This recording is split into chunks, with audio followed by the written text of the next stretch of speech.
Hello everyone, welcome back to Sunkenland. Today's video is going to be 5 more tips in Sunkenland that you might not know about. So let's get this started. Whoop! Starting off with tip number 1, what is better, the repairing hammer or the welding tool?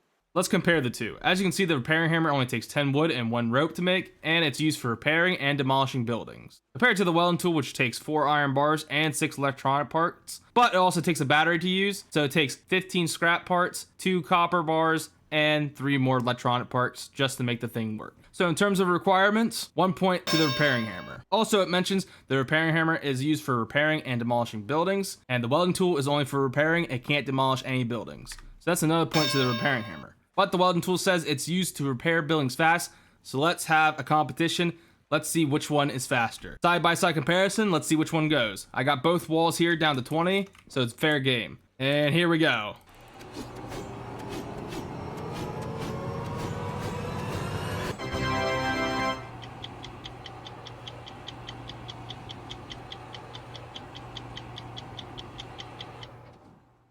And just like that, it takes less time to repair the wall with a repairing hammer rather than a welding torch. So tip number 1, stick with the repair hammer. Tired of mining iron ore and then smelting them into bars? Well, there's a quicker way of doing this, and it requires gun parts.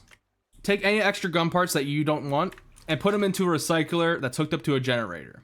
Click F on them, and every full stack of gun parts, you'll get 20 components and 20 iron ingots without having to smelt them.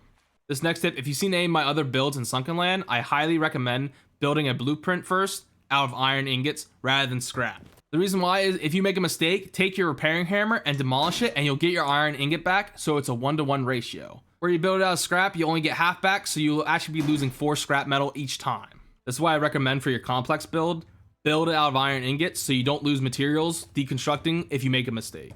Sticking with the building tips, as you can see I have this nice staircase going all the way up to my skyscraper base here. Now, I did this before the update, so I could actually do this with full staircases. Since the introduction of half staircases and the locking on system, you can't build a staircase unless it's locked to a foundation, but you can still do this with half staircases. As you can see here, I'm going to build a little bit of half staircases, and we got halfway up, and we can get the same build with half staircases. Sadly, you can't do it with full staircases, but this is how you still get this build. For this last tip, it involves combat. Let's say you got into combat, you acquired some bleeding during that combat. Now, you look in your backpack, and you notice I only have medical supplies, I don't have any bandages to stop the bleeding. Well, instead of going back to your base, acquire some bandages, you can either do 2 options. 1, save and log out, and it'll cancel the bleeding once you get back in. Or 2, use some of your medical supplies, but wait in the pause menu, and after some time, the bleeding will go away. Alright, these were 5 more tips in Sunkenland that you might not have known. If you enjoyed the video, leave a like. Hit that subscribe button to help the channel grow. Leave a comment if you want to see any more videos in Sunkenland or any other game that you want to see featured. And like always, I hope you guys have a fantastic day, and I'll see you in the next video.